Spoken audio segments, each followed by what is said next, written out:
Right, so I really need a little help to get through this because it is a little technical. So I removed all the formulas. And are the people from IEN here or Alpha swaps? No? Oh, yeah. Okay, which one? Oh, okay. Some of the stuff I'm going to talk about, I just noticed that maybe Alpha swaps is doing it, maybe IEN is doing it, maybe they're both doing both. So you can help me, you can just contribute whatever. I have some new ideas in there, but there's stuff in there that's common. Everybody is thinking of the same sorts of things. Right. So, my basic premise is that it would be nice to have a DEX that is better in Alephium than in other places. And that may seem like a tall challenge, that there's no possible way you can do something better. Actually, I think you can. So I'm going to try to convince you. I don't know how far I will get because I have to remove formulas and things like that. But I'm just going to give you the rundown, the basic ideas, things that other places are not quite doing right, and then we're going to say why are they not doing it right for a protocol that's actually trying to bootstrap. It's not, of course, down the line. It could be that the future of DEX that becomes all as the central limit, like kind of like Binance model, or maybe not. But for now, that just something that Alephium has that other protocols don't have. So that's what I'm going to try to pitch that to you guys. My main thing is actually to work on an AI. So I wouldn't necessarily want to do all of this myself, what I'm talking about. But you already have people working on this. So maybe some of these ideas serve as inspiration of some kind, or maybe I'll get to it at some point. AI sounds very promising, but I can't. I was thinking about it. Should I bring it all in there? And I said no. Let me just choose one of the two. It's just too much. So I'm just going to talk about DEXs. Okay. So the first thing I know AlpSwaps is doing this, but the first thing that I think would be a good idea is to have something that creates like a little bit of fear of missing out, like FOMO. But that's a little dangerous. I'll show that later. Maybe I should just make sure I cover the slides, but I'll show that later that FOMO does create bad tokenomics. So you have to have a combination of FOMO and also burn. But we'll get back to that later. I have several solutions for the boom and bust cycle thing. But the basic idea is that you would want to get the community involved, and everybody here would have a stake. It would be ownership of the. Now people already thought of that. Again, AlpSwaps is doing this VE model. Now VE33, it's not clear what people mean by that. What it really means, the most important idea is that if you're staking your coin in the protocol, then you're fully protected from dilution. So whatever you do with the emissions, then the people who are staked are never diluted away. Okay, so that's kind of an important idea. Now again, these are none of this stuff. There's new stuff in there. None of the stuff I'm starting with, and I'm definitely going too slow. But none of the stuff I'm starting with is anything new. This is all stuff that people have done. There are many. Like every new rollup has a protocol that is doing something like this. You name it. Scroll just got one that does this. They put it on Optimism. They put it on Base. They put it everywhere. So this is something that's been tried a lot, but always boom and bust. So all these protocols, when the coin is doing very well, everybody wants in. Then when it's not doing so well, then the dilution just makes everybody scared, and everybody moves out. Everybody starts to just get the rebase and then sell it immediately. So you would want to do something that doesn't have that. Now, again, there are other things. All protocols have to think about this, but there's a whole bunch of them. I have a very short. Again, if I tried to do a very good job on all of this stuff, that would be too long. But I did go for each of these things. I just said a few things. So let me move. That you would have to that just to understand what people are talking about. Now, for an AM in Alephium, it will also be nice. Many of us are not paying attention constantly. We don't want to just constantly be rebalancing, have to monitor. We're doing something else, then you have to rebalance because the market moved. That's not really practical. So you want something for a bootstrapping where you don't have to do that. Okay, so I think we can do all of that. Then you would like to volatility dampening, that's what I was talking about, not the boom and bust thing. Then you would like to have things like dollar cost averaging, and you could hook up AI, there's no problem. There's a lot of progress. So anything, basically these days, I've actually been thinking a lot about that part. Just how do you, if something is too complicated to do on-chain, how do you do it off-chain and bring it, this is CKs, I see CKs everywhere these days. Okay, so you can do dollar cost averaging with AI and then bring CKs in there to make sure you're doing the right thing, you're putting it on-chain correctly. You can do risk analysis, same thing, too hard to do it on-chain, do it off-chain, no problem. Okay, now, oops, I did too much. Right, that one. Now, one thing that to keep in mind for the things, and I'm definitely going too slow, I want to finish on time for sure, but one thing to keep in mind of what's happening in the landscape right now is that there is this, you guys probably know all of this, but there is this competition between the Binance model, right? Where in that case, by the way, this table is wrong. I know you're being recorded, but I don't like to say wrong things at all. I got this from somewhere, I don't know where, but all the comments are correct, except where it says, so capital efficiency of the AMM model, that's not that good. That's why we're doing this concentrated liquidity stuff. The club, the central limit order book, that has very high capital efficiency. So that's not a good comparison there. Now there comes a point here where it says impermanent loss, and it says, yes, there is impermanent loss here, and it says no here. That's totally wrong, that's bogus. What they mean is slippage. So this doesn't have, so this has a slippage, this doesn't have slippage. So, for the camera, I don't like that. I should have fixed it, but I didn't have time. Right, so overall, when you look at all of these differences, you say, well, what's better here? Why are we doing this? It's just a lot easier. It's easier to maintain, it's just easier, if you try to implement this and do it yourself and put the liquidity, that's tough, right? Also, there's an additional feature that's actually nice for this model, is when things happen very brusquely, when things are moving very quickly, here you're protected because there's liquidity everywhere. So as the price moves, there's still liquidity there. Here, you could get in trouble if you're not doing it correctly. You have to move the liquidity very quickly because there's only a range where there's liquidity. Okay, but in any case, it's worth keeping in mind that what's happening in the field overall is that there's arbitrage between this model and this model. Okay, so that's what's keeping prices correct in the AMMs, is that somebody's trying to make money from you by looking here and then using the information they get here over here. Okay, so that's actually important, but yeah, definitely I'm going a little too slow. Now, if you wanna do an AMM and you wanna get more to the right side of that table, because it has so many good features, then the usual thing is what Ayin is doing it. The hackathon won with this is the concentrated liquidity. Now this is an actual table. I don't have, of course, it's very little because I don't want you to read anything. It's the table where this is from Kyber Swap, I believe. Is the table what they're asking you to do concentrated liquidity properly. You have to go through this thing at the start and get here at the end, and then maybe you're confident, you're being professional about this. And they have all these things, so you can't even read it, okay?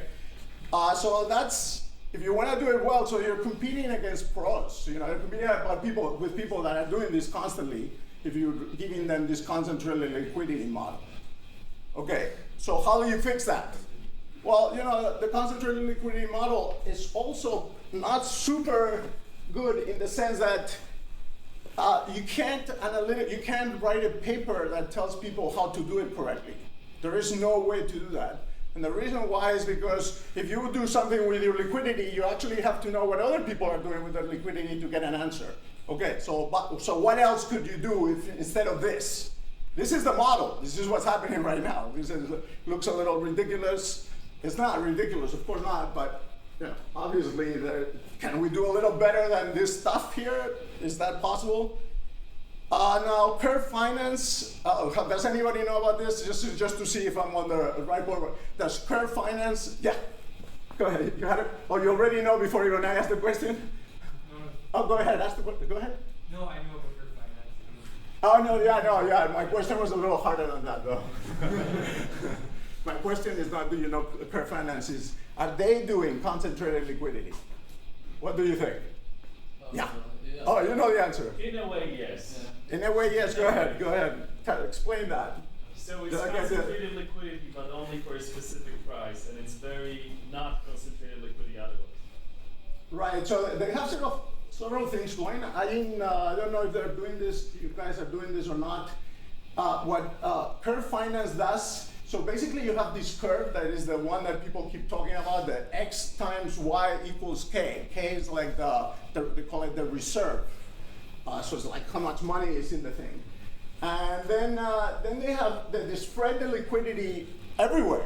That's why you're doing it. So as the price moves, you still have liquidity there. That's the only good feature.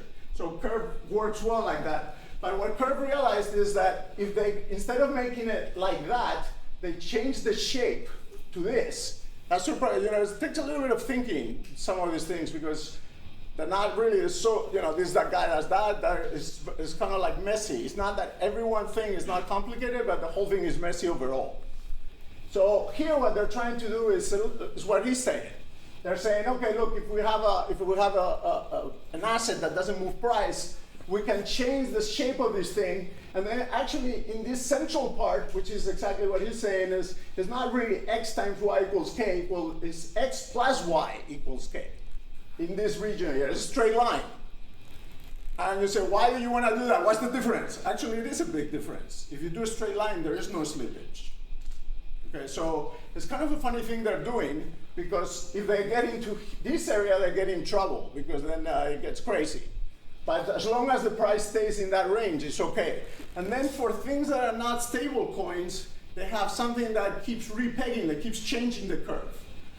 So is it concentrated? Not really, it's not concentrated. Is it as good as concentrated liquidity? No, it's not as good, but actually it works well when the price moves a lot.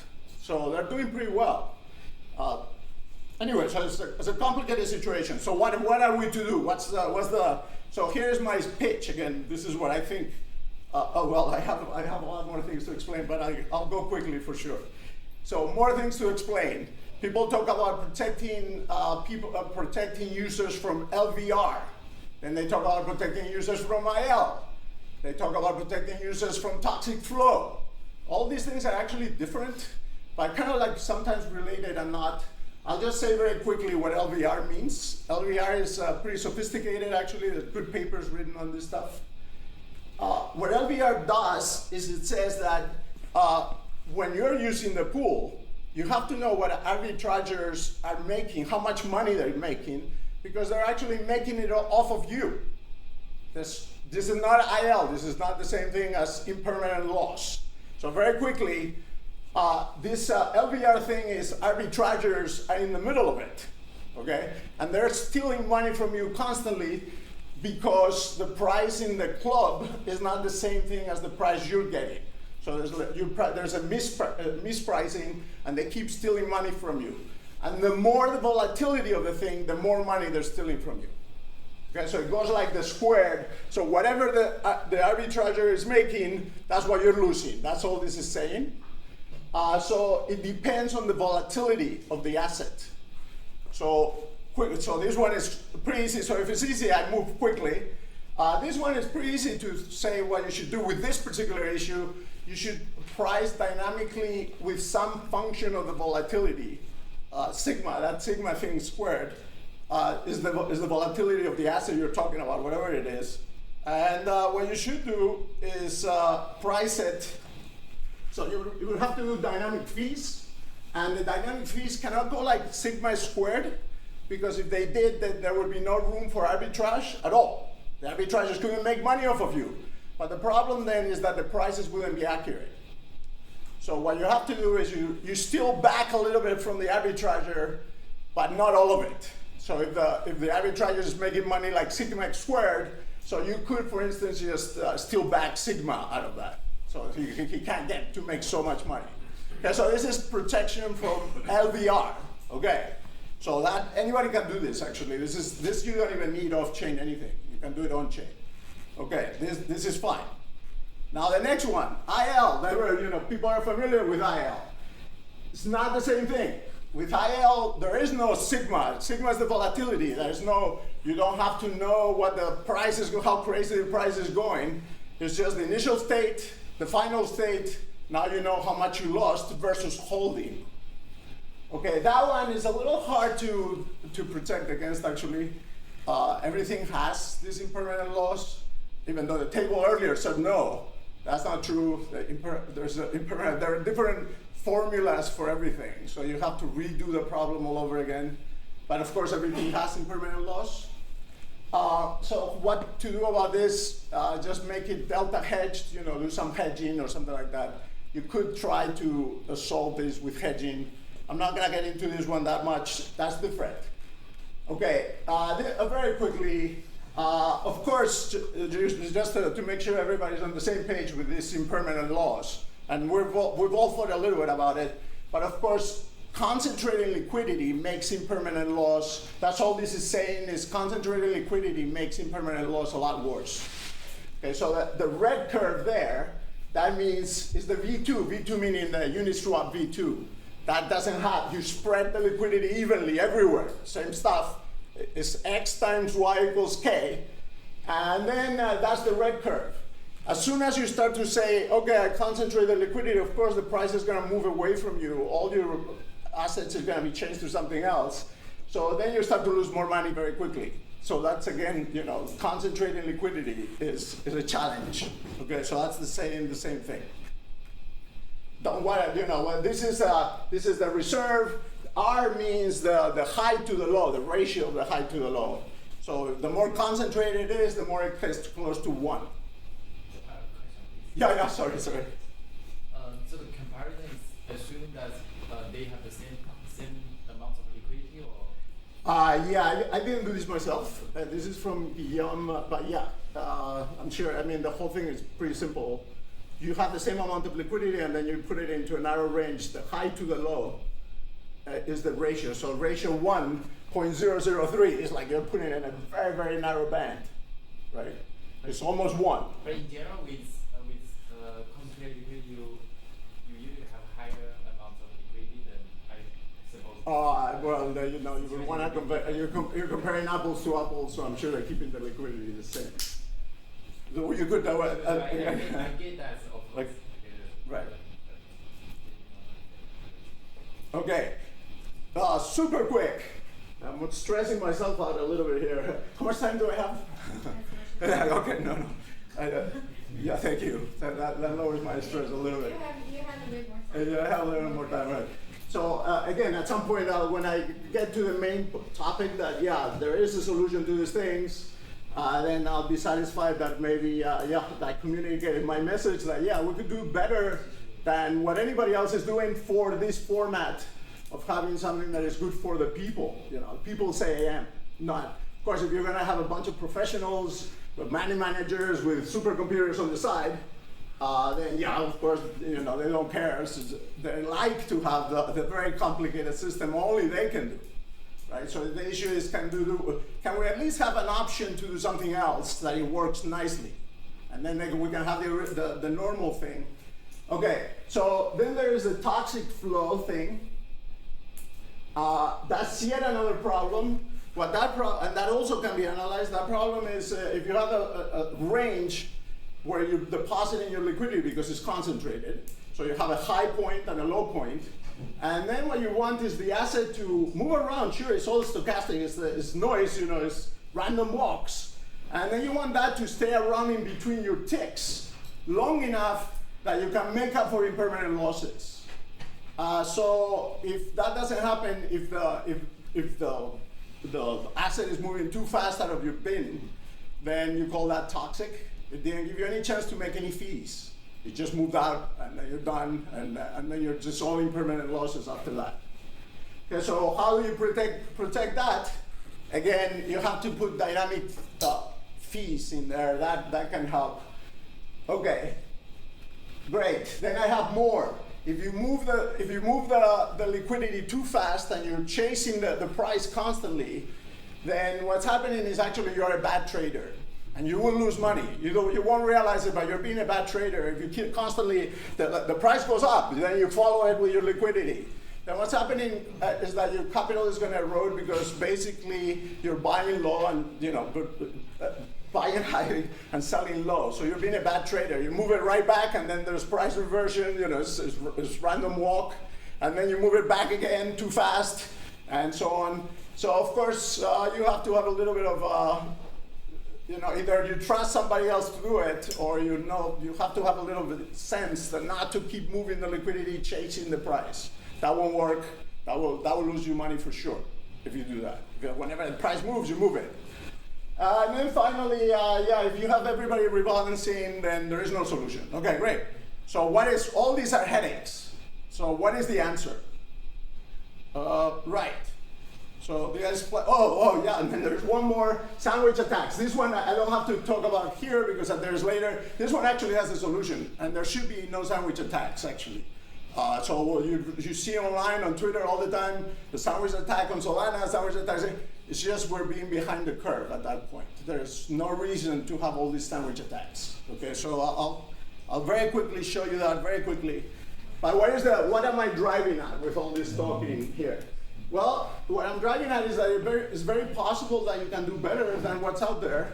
And of course, nobody has done it. There's people attempting this, Trader Joe's is the market in California, but Trader Joe is trying to do these auto pools that balance themselves. Now, if you're gonna do that, it's a lot easier if you just have everybody, so that's the first point here. You don't get to set your own liquidity. Everybody goes into the same pool.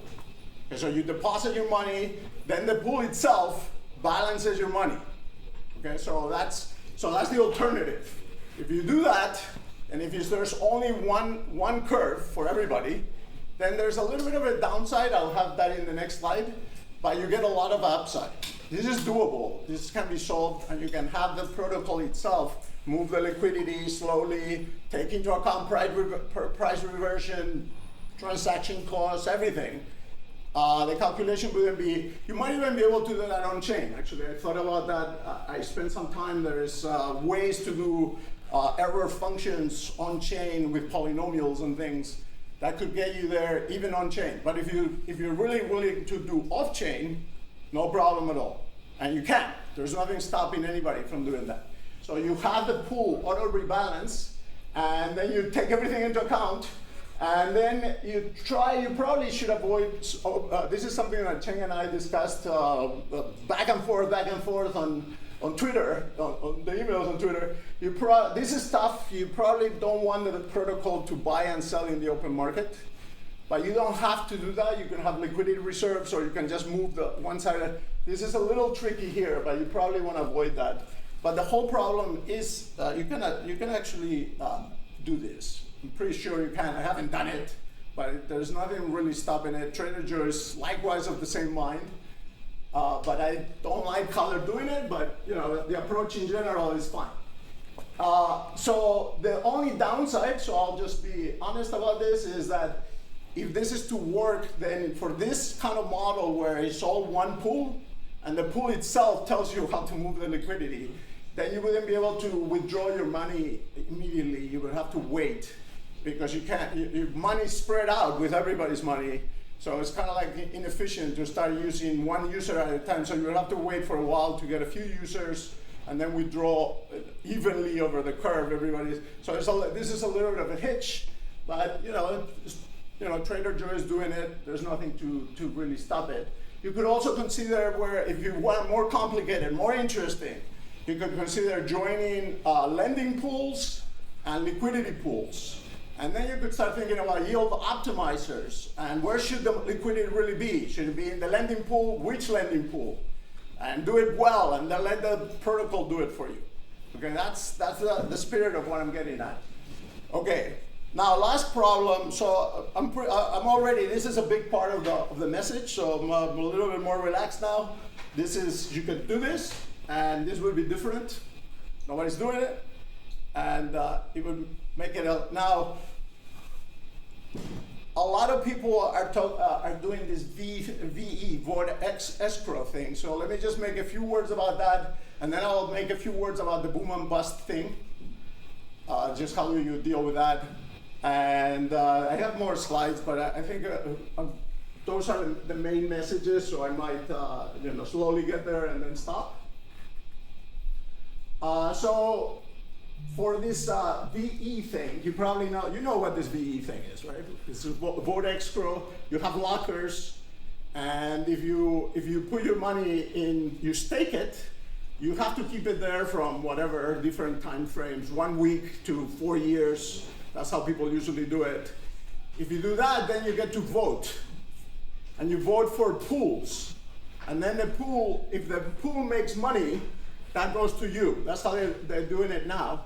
It used to be that Curve did it that whenever you stake, you get a boost and that's it. People are getting more complicated now, trying to incentivize a particular, your good votes and things like that. So they're doing other things. This is kind of nice. It is nice because it's working well sometimes. Velodrome made it work pretty well in optimism. The initial idea solidly failed. But it's because it had a lot of weird things happening. It wasn't properly implemented. It was the first time it was ever done. But this kind of can work. At times it's working very, very well. But it has the problem is this, one of the reasons that people do like it is you make sure that stakers are never diluted. That's a very important feature. Otherwise, if you put stake in there, but they're doing emissions to incentivize pools, and you're staking, but your money is going down. So you have to send always emissions in such a way that if everybody stakes, then all the emissions go to the stakers, so zero to the pools. And that's how they're doing it. So stakers are never diluted. You gotta keep, however you do things, you gotta make sure you do that. Okay. Then there are several sources of income. This is just, I'll just summarize this whole line. We can, AlpSwap is not here. They're doing, I think they're doing this. Oh yeah, you're doing this stuff, right? Yeah, well, I got a swap on, but the AlpSwaps I think is my Twitter name. Okay. So I was confused. I thought maybe there was someone else. Oh no, I'm sorry. Do I have it right that you're doing this stuff about Yes. the video? Right. So are you doing the same model as It's similar. like Velodrome, or you made your own concoction? It's different, but there are some similarities. But for example, like the token is swappa, and you lock it, and then this is converted to X swappa, and X swappa can only be owned by the subcontract. So you cannot transfer the X swappa. So that's also to combat arbitrage. Right. You use X swappa to vote on pools, and then the emissions go to the voters. The pool fees. Right. So are you already emitting at this point? I mean, you have an emission curve. Is it like a very long, so it could create, or very short and create FOMO, like fear of missing out thing? I'm still debating it. Okay, What first inspired me to make it, but currently I have 0.5% decay for the first 10 weeks, then 1% decay for the next 10 weeks, I think. But it's also already happening right now. No, this is just what In concept, right? what I have in the contracts now. And, I see. well, I still have to test it and do like Right. runs to see Right. if it would work. And I am also not sure if I should have a function to possibly alter the decay after it's already been deployed, or Right. not, or if I should set the curve and it's just set in stone into it. Right. Right. So we can discuss that more if you want. I don't have answers for you on all of those things. Yes. Let me just say. Switch. It went there. We have a backup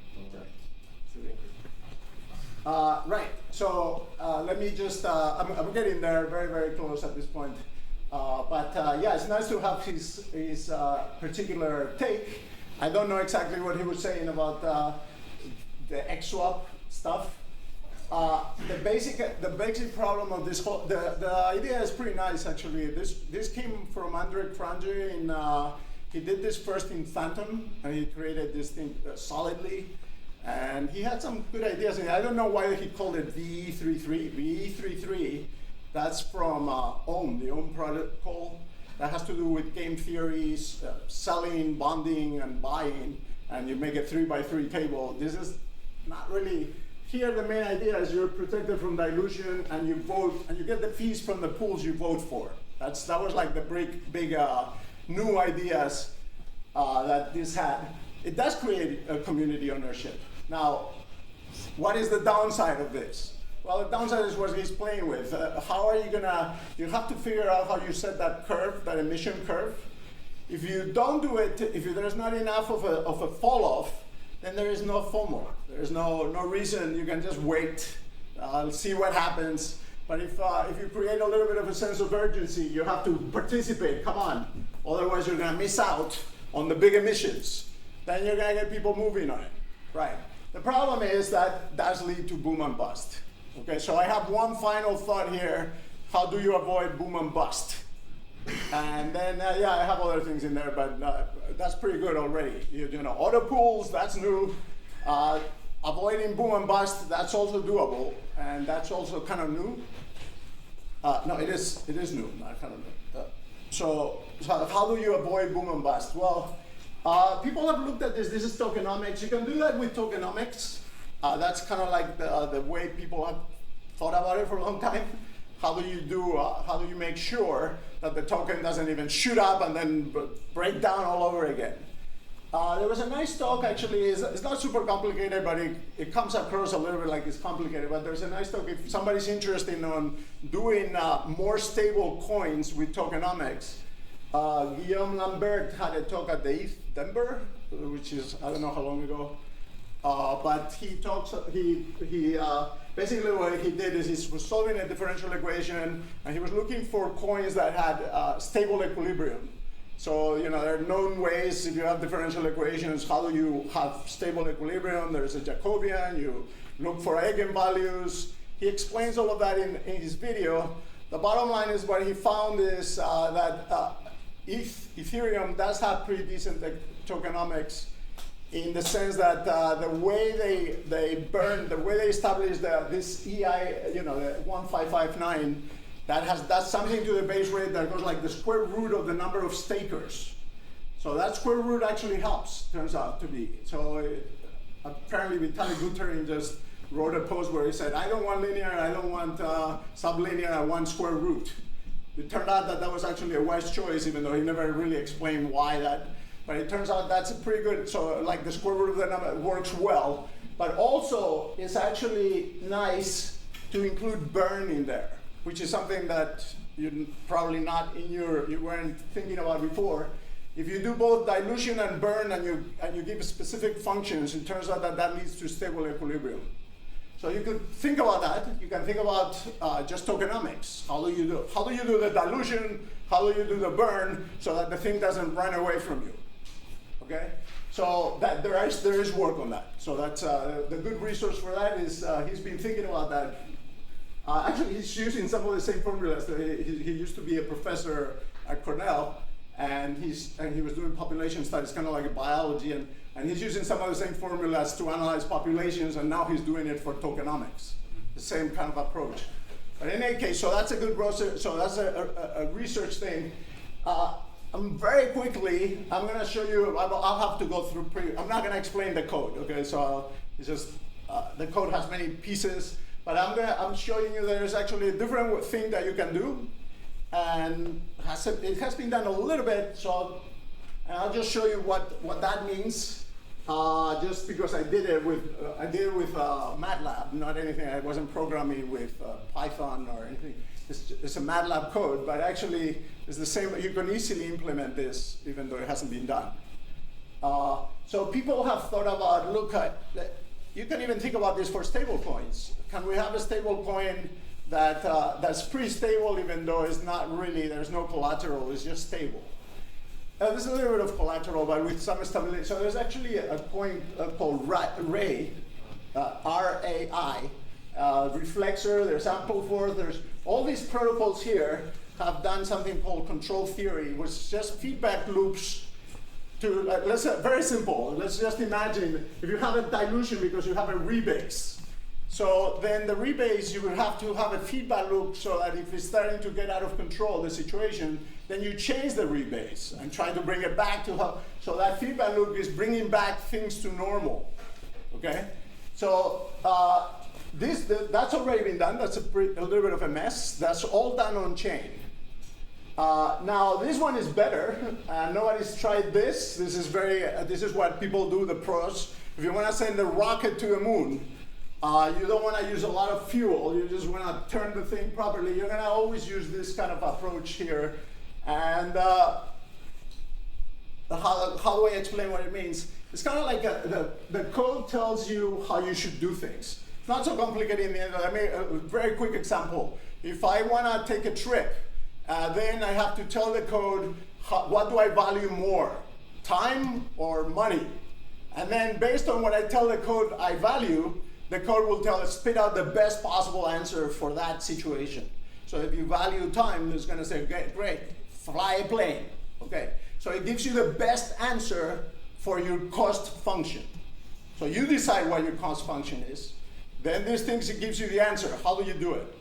Okay, anyway, so I did this. You know, you can think of the pools as being like vibrating strings, and then you can you can solve things. And this is the part that I'm not gonna get into in any detail. But you can design a system where basically let me just give you the bottom line. There's some crazy price action at the top. So the token price is going up and down like crazy. Okay, then what you can do is the green line tells you that you are keeping the emissions constant. But then what you're doing is the optimization code is telling the emissions where to go to fight the price change.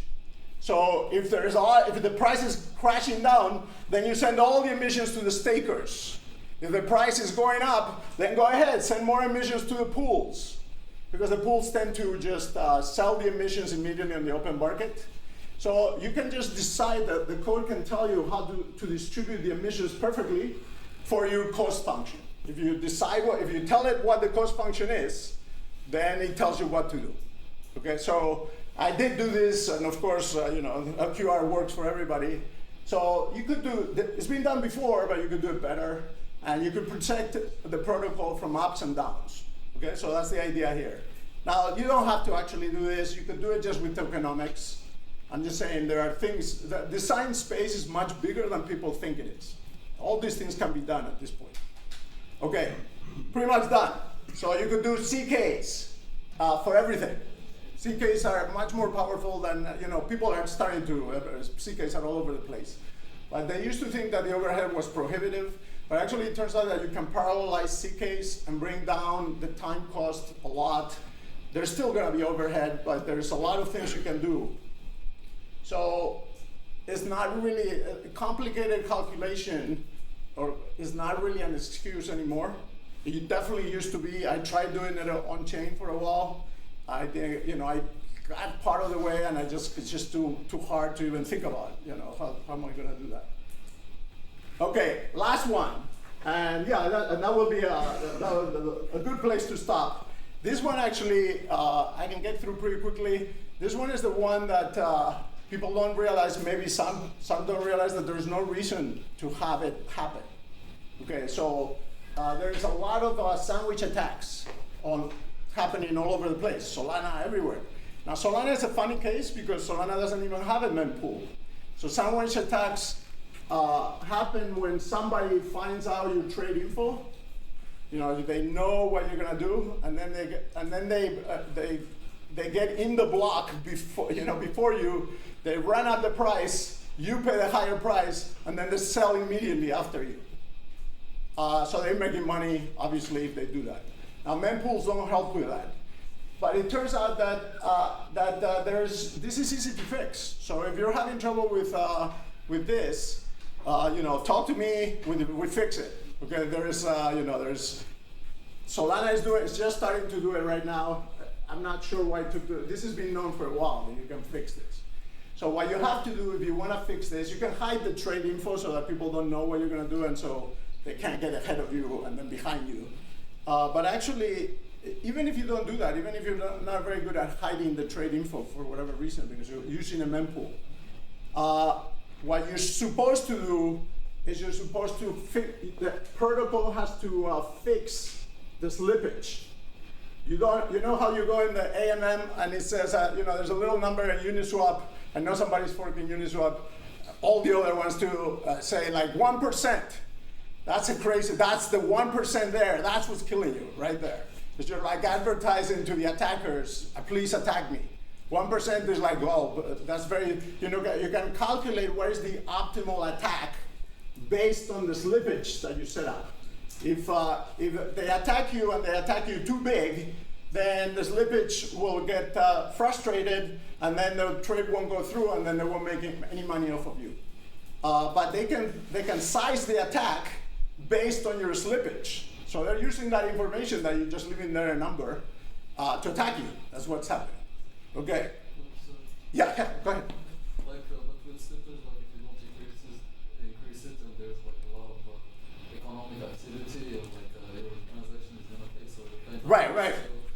forced by the market to increase your slippage to allow for the transaction to. Right. So it's a little complicated. He says what he's saying is everything is correct. He's saying like, look, if the liquidity is too thin, if there's a lot of volatility, if there's a crazy price action, then you have to increase the slippage. You don't have a choice, right?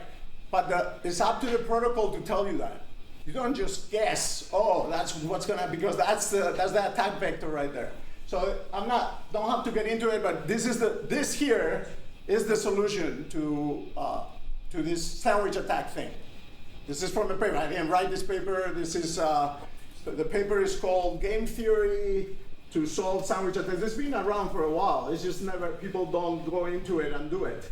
I'll just tell you what he's saying over there is in here.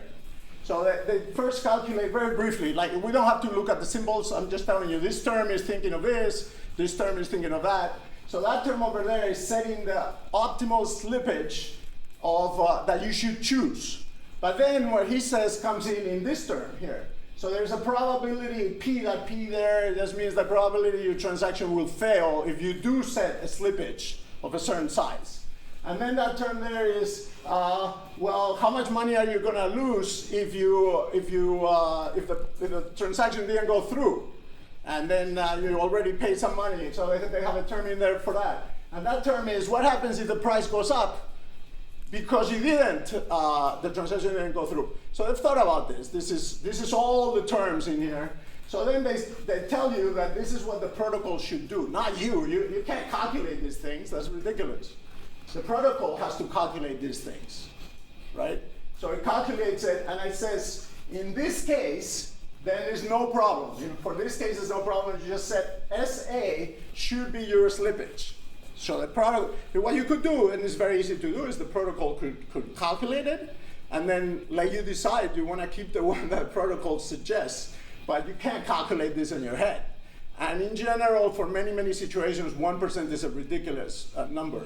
Okay, you should do it much smaller. You can just check yourselves what you should be doing. Of course, it depends on all the factors, the liquidity, okay. So then if the conditions are not right, which is what he was talking about, then you have to, maybe in that case, what you should do probably, the best thing to do is try again with a smaller order, right?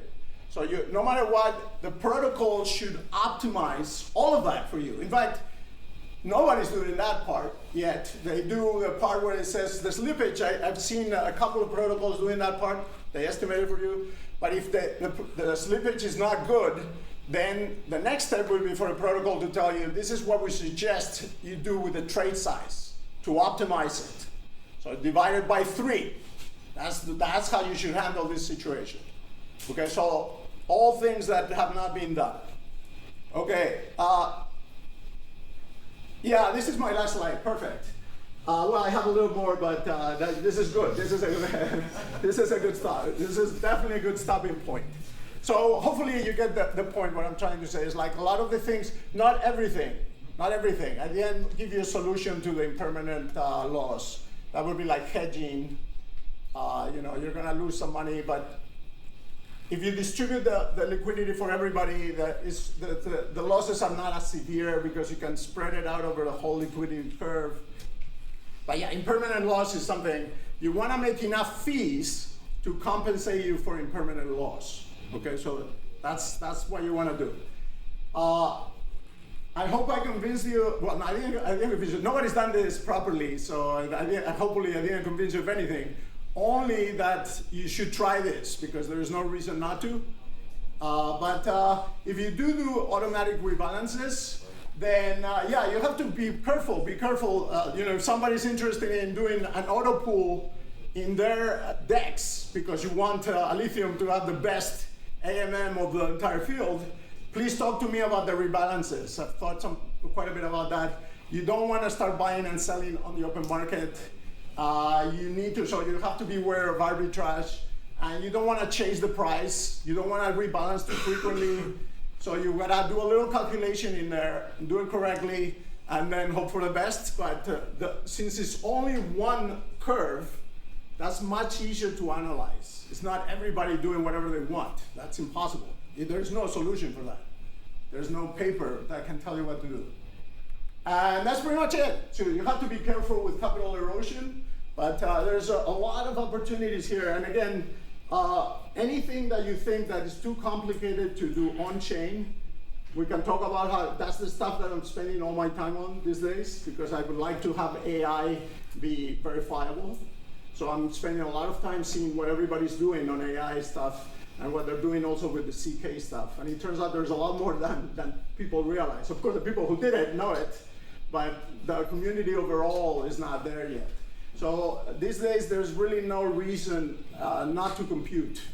So you compute, if you can't do it on chain, just do it off chain and find a cheap CK solution, some other solution. Okay, so that's definitely the case. Anyway, thank you for listening. Hopefully I inspire somebody. If any of this sounds like interesting to you, want to know more, let's talk about it for sure. Hopefully Alephium will have something like this.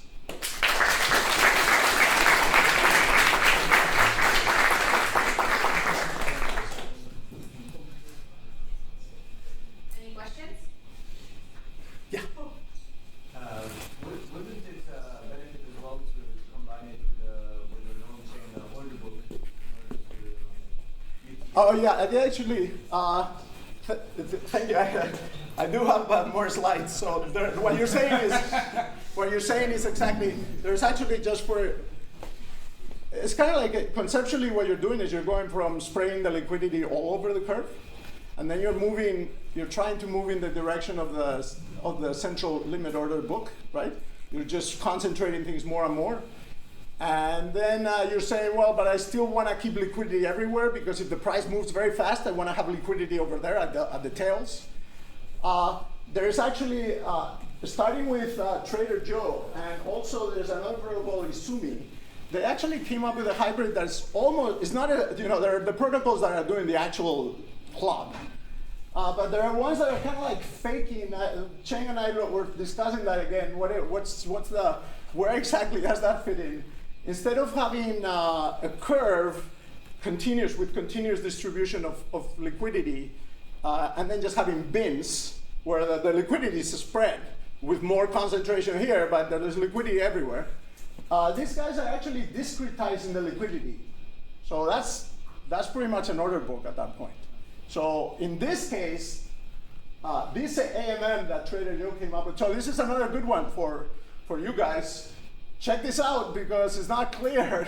It's not, PancakeSwap is doing this, Izumi is doing this, and Trader Joe is doing this.